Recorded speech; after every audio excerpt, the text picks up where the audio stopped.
Wasema? Wasema? Unasema nini? Mom. Kwani sasa hizo umeamua tu kusomea korokora si ndio?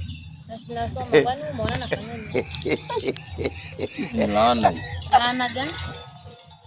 Wewe kusomea korokora si gani nyumbani kwa mtu.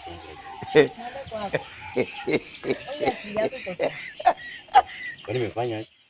Yaani unajisikia ama unaongea tu? Sasa uko na sura poa hivi lakini tu usomee nyumbani. Niende nisomee nyumbani na nimekwambia nataka kusomea nyumbani.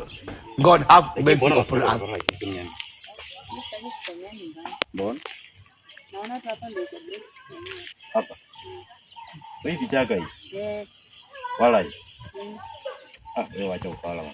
Ndio usomee kwangu. Endi. Uko rado ni wakora. Endi. Siweki kitabu basi kwa hii bag twende kwa. Wendo mkora wa kwanza. God have mercy upon us. David tukani lakini. Wendo mkora wa kwanza. Kwa serious na maisha wa. Siendi. Sasa akili yako ni mbaya. Mbona unasomea korokora lakini? Waliandika wapi? Unasomea korokora. Hii barabara si yenu. Nione vitu gani? Kutoka hapo kuandika. Kutoka hapo. Mbona? Yanataka ni vyako la hivyo. Yaani waambie njoo usomea korokora. Wewe shida yako ni nini? Wewe ndio uko na shida.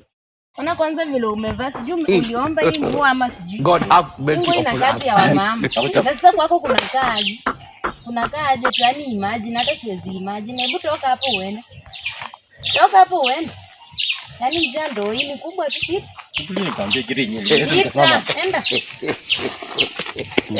Enda acha kuniharibia kusoma hapo hivi. Lakini ufanye aje? Si ni kwa jibu baki basi. Tunaelekea kesho hapa. Tunaelekea kesho. Umenika. Kwenda hata umekaa tu sijui mama mgani hapo kwa soko. Kwenda unakuja kunijisikia. Kwenda. Wamenilaani wewe ndio unajua laana yangu. Hebu enda wewe. Kwenda. Na madress tu na ni mwanaume. Hata si uko nakutaka mjinga wewe. Na nani alikuwa anataka mwingine? Kama yako. Ya nyanyako. Mbwa wewe.